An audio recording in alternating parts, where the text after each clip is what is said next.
Can you imagine living in a time when everything had a spirit? This story tells us that many years ago, people with powers or abilities could summon a spirit to help or grant them benefits. However, those days are long gone, and no one has seen anyone summon a spirit for a long time. That is, until we meet our protagonist, a laid-back guy who can rise to the occasion when needed. He's also a skilled cook, having learned to survive on his own after being abandoned by his parents. Despite this, he has managed to lead a comfortable life until she shows up. Out of nowhere, a spirit appears, drawn by the scent of his delicious cooking. She devours his food in seconds, leaving the protagonist traumatized. Frustrated, he tries to get rid of her repeatedly until he finally gives her a cup of tea. After calming down, he asks her 3 questions. Who are you? Why are you here? And how can I get rid of you? She reveals she's from an ancient era, over 3 million years old. Her current form is a minimal energy state, and the beautiful form he saw earlier is her true appearance. She also explains that it was his cooking that awakened her, and now he's responsible for her. Uninterested in this sudden responsibility, the protagonist brushes her off and heads to class. However, the spirit now flying around him offers him power, fame, and even world domination. Despite her tempting offers, he ignores her. In class, no one else can see the spirit, which leads to confusion, his own embarrassment, and scolding from the teacher. Later, the protagonist encounters a girl who confesses her feelings to him. But when the spirit interrupts, chaos ensues, causing the girl to misunderstand and leave in tears. Feeling his life is falling apart, the protagonist feeds the spirit more food and demands she leave. She agrees but mentions that a rejected spirit is doomed to wander aimlessly forever. Despite this sad revelation, he remains firm in his decision. As a last-ditch effort, the spirit transforms into her beautiful form and asks for one final wish, to walk the streets with him. During their walk, she allows him to see the world through her eyes, showing him the beauty in everyday life, like doves approaching kind people and the happiness of families. She reveals that everyone has the potential to summon their own spirit, but most people aren't ready. As one of the rare few who summoned a divine spirit, he has the power to either destroy the world or save it. Moved by the possibility of doing good, the protagonist decides to make a contract with her. They celebrate by flying through the skies until they crash due to some comic mishap. Amidst the chaos, the protagonist realizes his electric bill hasn't been paid, and the spirit uses her powers to restore the lights. In the next moment, we see her memories, where a war is shown, which seems to have harmed her so much that we see her chained up. But don't worry, it's just her consciousness and she falls asleep. The protagonist then covers her and he also falls asleep for that reason. We see a girl who spies on them from the air, and the next day we see the main characters on a basketball court. The waifu is dressed casually, but the bad stuff is just starting. Turns out that our boy was photographed while flying, and now the news is looking for him, but thanks to Jizu, his face didn't come out well, so they don't know who he is. Meanwhile, from the back we see a plant that at the most opportune moment swallows the waifu, as our boy was distracted. The girl throws her bottle, and our protagonist notices, but it's too late since the plant escapes. The boy doesn't stay still and runs after it, yelling at the waifu to use her powers, to which she reveals that she can't do so if she's far from her summoner. So, the further away she is, the more defenseless the waifu is. "Ah, I understand," he says. They arrive at a festival where they run into a big guy, who is supposedly the brother of the girl our protagonist rejected. Well, this guy shows why the protagonist should accept his sister, but the protagonist couldn't care less and runs away. Far away, a man with glasses approaches him and offers help, but the protagonist doesn't care and steps on him, continuing to run. He runs and runs until he reaches a concert, when suddenly a mysterious woman makes her presence known, which seems strange to the protagonist. At this point, he speaks mentally to the waifu, saying that it's a good thing the plant devoured her, as he will get rid of her. But don't worry, it's all part of his plan. He expected that the girl would go crazy, and she did. Using strength, punches the plant and escapes. We then see the mysterious woman again, who appears but doesn't say a word. The waifu, who had been planning revenge, tries to attack, but fails as the mysterious woman disappears. It seems she is also a summoner. The protagonist, now in detective mode, deduces that she is from a rich family and that she's connected to the direction of his school. What the heck? We then see the principal's office, where the waifu is talking to an old man. It seems the principal wants to know what kind of power the protagonist has, so he sends the girl to attack him again. A few moments later, she arrives at his classroom and leaves a note for his friends to read. It says they'll meet in the forest after school, and they go. I already told you she's going to attack him, so our boy, being a fool, goes and his friends follow him. Along the way, the path closes, and only the protagonist can go through. Later, a new path opens, and at the end, they encounter the mysterious woman again. She doesn't say anything and attacks right away. Don't worry, though, because our waifu is smart. She won't let this fool get killed, as the protagonist doesn't have any powers to fight back. He spends a few minutes searching through his belongings for something to use, and then a giant tree appears, focusing on the waifu. She is attacked and trapped, almost being crushed, but just in time, the protagonist sacrifices himself and dies. Just kidding, the waifu pulls out knives, quickly cutting through the tree. In a flash, with a dragon punch, the protagonist smashes the tree and wins. With that, the waifu is about to finish off. The mysterious girl would have attacked if the protagonist hadn't stopped her, because if she had, they would have been dead since she hadn't even shown a bit of her power. With that, the plant spirit tells the protagonist that he passed the test, but Lanana didn't because she's selfish. To cover it up, the girl says that she's hungry, and just then, the mysterious girl's stomach growls. With that, they go to the protagonist's house and start eating. Here, we see the waifu and the plant acting hypocritically, pretending to be friends. At this point, the black-haired woman leaves, and the protagonist follows her. They reveal that she is the caretaker of the city, meaning that besides the protagonist, there are other summoners who want to do evil. So, she came only to test him. She thanks them for the food and leaves. Meanwhile, we see a warrior, who is injured, walking with his sister behind him, who shouts at him not to leave. The injured man disappears, but don't worry, it's just a dream. It doesn't take a genius to figure out that it's real. Later, at school, we see the protagonist chilling until a giraffe appears, scaring the students. More animals start appearing, causing chaos throughout the city, and we discover that the cause is the blonde cat girl. I suspected it from the start. Thinking he's in danger, the protagonist rushes to her, but the girl misunderstands and pushes him away. At this point, the protagonist realizes his cat is there and grabs her, but she just scratches his face. Then, we see the black-haired girl and her beloved plant, who are the guardians of the city. So, they're going to fight. With just one seed, a plant appears and captures all the rebellious animals because the blonde girl has the ability to control them. Enraged, she tells them that humans should bow down to them since the animals came first. That's true, but seeing that neither side is going to yield, they begin fighting. Mechas here, mechas there, and so on until in the end, the blonde girl transforms into a bear. However, it's no match for the black-haired girl's giant tree. Seeing this, the blonde girl turns into several wolves, but they're swept away in the end. As a last resort, she transforms into a snake, which seems to give her an edge, but no. The protagonist notices that the black-haired girl and the cat are suffering, and if they kept going, they would die. So, with the help of his spirit, he manages to stop them and calm them down. At this point, the protagonist reveals that the blonde girl is not the summoner or the villain, but that the little cat was the one who made the spirit contract and gave the orders. This is why the cat wanted humans to humble themselves before the animals, because we are destroyers, which is true. Then, the protagonist talks about how he and the cat first met. He found the cat one day, injured, and did his best to heal it. They became friends. Returning to the present, the protagonist tells the black-haired girl that he won't hand over the cat, as it's his pet and belongs to him. It's pretty obvious, but hold on. These people won't back down. The waifu pulls out her knives, prepared to fight for her master's decision. Seeing this, the black-haired girl retreats, not before saying that she chose the opposite side. Back at home, everything is calm again, and we see the cat's summoning, which, as I said earlier, is like a spirit. Maybe you don't get it, so I'll explain it simply. In this world, people with great faith can summon spirits or things, and the cat summoned the blonde girl from a world in ruins. She wanted to come to the human world because she's looking for her brother, who seems to ignore her and doesn't want her near. Poor thing. After all that, we see someone flying over the protagonist's house, ominous and dark. We'll find out what happens next. The next day,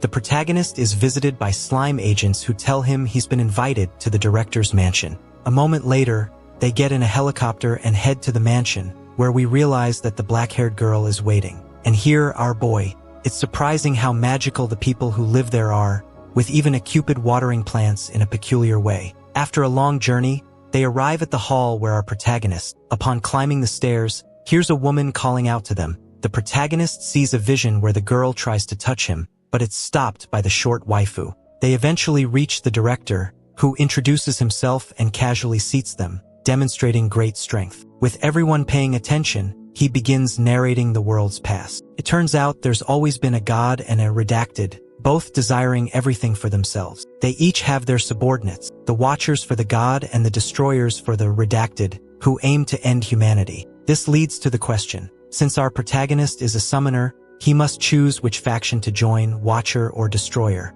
Minutes pass, and he recalls his parents always telling him that doing harm or destroying things is the worst. He's about to declare himself a watcher when his grandfather reveals that his parents abandoned him at age 5. Damn, that's crossing the line. Of course, calling the protagonist an orphan goes too far. But the grandfather doesn't stop there. He mentions knowing about the photo of his parents in his wallet. The waifu pulls it out, and the woman in the picture turns out to be the same one who recently appeared to the protagonist. Strange. But more will be revealed later. The grandfather continues talking, disclosing that the blonde cat girl's brother is a wanted criminal who has harmed many people. This hints at why she avoids being near him. As the conversation wraps up, the grandfather asks the protagonist for a decision the next day, but not before sharing a meal. That night, they all eat happily, until out of nowhere, a sudden attack occurs. The destroyers begin their assault. The director refuses to back down, showcasing his immense strength as he fights back. He orders the others to leave, declaring the place too dangerous now. As they escape, the courtyard is already in ruins, and a mysterious girl appears, killing all the magical beings. Seeing this, the black-haired girl fights back. Moments later, the blonde cat girl's brother also appears and effortlessly continues killing the magical beings. The cat girl approaches, summoning the blonde who tries to reason with her brother. However, he attacks her without hesitation. The protagonist starts having visions suggesting he used to be blonde but dyed his hair after his parents left. It's revealed that his mother seems to hold great significance, and then she transforms into a demon. Returning to the main storyline, the grandfather fights valiantly and seems victorious, but the black-haired granddaughter can't hold her ground and is easily defeated. Worse, her throat is slit, and they plan to take her away. The grandfather intervenes and resumes fighting but proves no match, eventually taking a bullet to the head. Don't worry, he's still alive. The grandfather unleashes his true power, transforming into an entity ready to wipe out everyone. However, an albino appears, effortlessly neutralizing him with one hand and ultimately killing him, leaving the protagonists traumatized. Afterward, the enemies conclude the protagonists could become strong warriors in the future, so they spare their lives. Later, everyone returns home, and the black-haired girl rests due to her injury.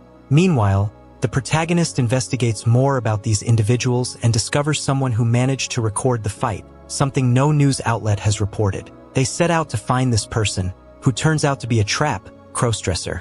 Despite the initial surprise, this individual reveals knowledge of impending threats. Their words are proven true when robots suddenly appear, trying to kill them. They escape by jumping off a bridge and landing in a car. Minutes passed, and the blonde crossdresser, using a remote control, summons a truck that transforms into a giant robot. With that, they manage to beat the evil robots and claim victory. However, the crossdresser's robot explodes. As he lies there, it becomes clear that they already know him. He's the same guy the protagonist met earlier and thought was crazy. A beautiful memory. Indeed, despite everything, he turns out to be a good person willing to help with their investigation. The group accepts him as one of their own. The next scene transitions to an otaku-themed car. Inside the car are the protagonists, who reveal that it's the crossdresser space. They discuss how the destroyers, the antagonists, have started absorbing spirits, which makes them stronger. This all began after the protagonist formed a contract with the waifu, suggesting they might fear his power. Alternatively, destruction could simply be part of their nature. Hopefully, it's the former. After a long discussion, they decide to return to the director's mansion to investigate further. Upon arrival, the crossdresser hacks into a radar, revealing everything, including the possible history of the black-haired girl's family. Apparently, her family was responsible for sealing away numerous spirits. Once released, these spirits could grant immense power, precisely what the destroyers are after. Armed with this knowledge, the group decides to stop the destroyers' plans. They follow a lead to track down a destroyer, embarking on a long journey. Eventually, they arrive in a parallel world that is entirely destroyed. After some exploration, they encounter the destroyer, who is surprisingly just an ordinary human. This is strange, considering his eerie surroundings. Despite the unsettling vibe, the man acts very normal, tending to plants, eating, and caring for animals. Everything seems fine until he notices the protagonists watching him. One might expect a fight, but no, the man invites them to his lodge and offers them tea. The protagonist comments on the beauty of the plants, prompting the man to share a story. Years ago, the farmers of this place left because their hard work only yielded bitter, unimpressive fruits. Then a woman appeared, pouring her heart and soul into the land, and the plants flourished until her death. The tale would have been touching if not for the sudden arrival of a strong windstorm, which begins destroying the plants. This causes the man to lose control. On the verge of becoming a destroyer, he begs the protagonist for help. But it's too late and he loses his sanity. The group fights him but is no match until the protagonist unleashes his true power and subdues him. Now immobilized, the man is seen as a potential threat, and the group considers eliminating him. However, he shares his tragic past. As a child, he was possessed by evil spirits that caused his mother's death during childbirth. His father, overcome with grief, committed suicide. The villagers branded him a demon, mercilessly beating him until he retaliated. In doing so, he killed them, instilling fear in the community. They chained him up, and he survived by eating rocks until she appeared.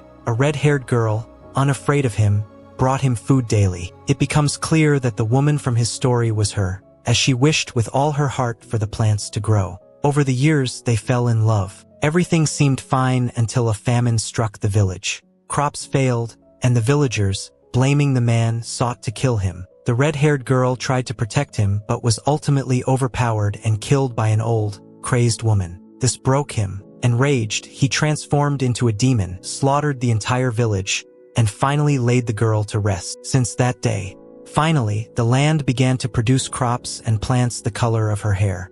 That was his story. Poor, pitiful creature. The man carried a demon within him that was desperate to break free, restrained only by chains that eventually broke, driving him mad. What he didn't share initially was that after his tragedy, the destroyers found him and offered him some peace. The albino managed to seal the demon within him, but only temporarily. Now that time had run out. Seeing this, the protagonist decides to fight. However, despite using all his strength, he is no match for the man and is about to be killed. But fear not. At the last moment, his goddess/waifu spirit unleashes her true power. In an epic scene, she summons a rain of swords, effortlessly defeating the man and saving her master. Though the man, now nicknamed Rocky, dies, the protagonists bear him no ill will. They understand his motivations. Later, the destroyers arrive. The albino reviews the battle by extracting the protagonist's memories. Impressed by the fight, he resolves to kill them. It doesn't take long for him to catch up. He destroys their car, captures the protagonist, and declares this to be his end. He slices him into pieces. At that moment, the protagonist finds himself in another world. There, a mysterious man greets him, informing him that everyone he loves is dead and that there's nothing he can do. This traumatizes the protagonist. The man removes his hood, revealing himself to be the protagonist's father. He gives him 3 minutes to reverse the future. The protagonist wakes up, realizing there's still hope. He shares the impending events with his friends, and this time, their escape plan succeeds. They detonate a bomb and flee in another vehicle. They reach the protagonist's house to find the black-haired girl gone, leaving behind a letter. The crossdresser pulls out an airplane, seemingly out of nowhere, that serves their escape. In the air, they read the letter, which says she's waiting for them at the Forge of Redacted, a place respected by everyone. After some turbulence, they arrive, but their helicopter is destroyed by the destroyers. The protagonists barely make it to solid ground. The destroyers approach, seemingly ready to kill them. But no, suddenly, a Playboy bunny girl appears. She informs them they each have 12 fines. It turns out that the Forge of Redacted is a neutral zone where summoners participate in significant tournaments that determine their futures. The protagonists realize they'll have to fight to survive. However, the bad guys don't seem to care about the rules and still plan to attack.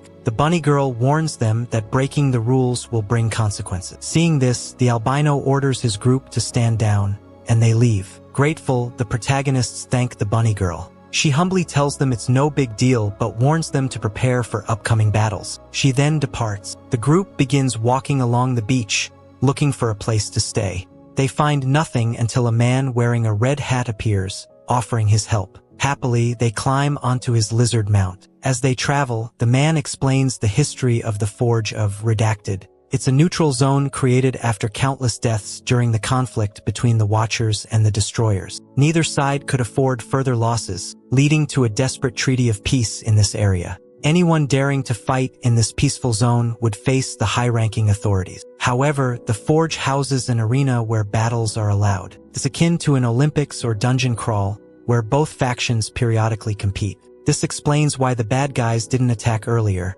They're bound by orders not to fight outside the arena. They end up arriving at the port, where the guy with the red hat recommends a bar to hydrate, and our protagonists, being naive, accept anything they're given. They start drinking a green beverage that the man with the hat claims is from hot springs or springs. But we don't really know what it is, as it's clear from his gaze that he's hiding something, and it seems to be a trap for our protagonists. The guy is not as good as we thought, since the bill comes to $30,000. However, the man with the red hat mentions that he's treating them, but that later they'll have to return the favor. But this doesn't end there, as they soon visit a fair where our boys are tempted by many things, one of which is clothing, since their clothes are destroyed. So, the man takes them to a black market, which isn't really a black market but rather a nice place where they have the best clothes. Each of them changes, and since they don't have any money, the guy with the red hat says he'll do them another favor. The more time passes, the more suspicious I get. Later, they all end up at the ceremony location where they register to fight, since remember, our boys are there to gather information. And if they want answers, they have to get deeper into the fights. The thing is, everything here costs money, since each registration costs more than $1 million, which is odd. This is where the little guy comes in, and you may be wondering how he's a hacker who hacks people's accounts and gets money to pass. But here, our protagonists don't have money, so they go through another door. It turns out there are several doors to enter the tournament, and the second one is for beauty, where our spirit girl passes through with her beauty, along with our main character, who seduces the guardian of the door. But wait, our little cat girl doesn't pass through the beauty door, so she goes through the third door, which is based on strength. With one punch, out of anger for not being pretty enough, she passes the test. So they all get in, and once inside, they meet our protagonists and the man with the red hat. The boys ask him how he passed, and he mentions that there's a door for famous people. In this, we see references to famous people who, according to what the man with the red hat says, fake their deaths to fight freely. He also thinks to himself that he is famous, but not for good reasons, as he's one of the most wanted people. Once inside, they all take an elevator down, and it feels more like a dungeon. Here, the rabbit girl explains that the levels go downwards. It turns out that if a person reaches a very low level, they will receive more rewards than anyone can imagine. Our waifu then shouts that she will reach level 100 below, and everyone laughs because the highest level people have reached is level 10, so it's almost impossible. So, the thing starts at level 1, where our boys, smelling food, run toward it. But the veterans, who already know this first level, know that the games have already started and everything is a trap. We don't have to wait long, since after eating, our boys fall asleep in the rooms, which at first glance seem to be a trap. These rooms start shrinking, and they end up being crushed if it weren't for their powers, as they break the walls. Wait, they can't break the walls because their weapons are useless, so they just wait for their end. Oh no, if it weren't for our boy escaping with some keys he made, they end up meeting the blonde cat girl, who also escaped because her room had traps, and not to mention the hacker who escaped with his technology. In the end, they all managed to escape. By the end of the first test level, it's mentioned that more than half of the participants have already disappeared. So, the real test will begin now. It's a running track for level 2, where, according to the rabbit girl, they must complete 20 laps without stopping, and the first ones to finish will pass the test and won't be eliminated. The lead here is taken by our cat girl, who finds it easy due to her agility, followed by our main character, who flies thanks to his spirit, and finally the hacker, who easily passes the level with his technology. Our boys end up surprising all the other participants with their skills and powers. Remember, everyone thought our protagonists wouldn't even make it past level 1, but now they're showing that they can. Slowly, our boys will reach the stronger levels. But anyway, setting that aside, on the other hand, we see a woman who is chained up, and it looks like she's gonna get out, but we'll see if it's good or bad. If you liked the video, please subscribe to the channel, comment the word waifu, to show that you stayed until the end. See you next time.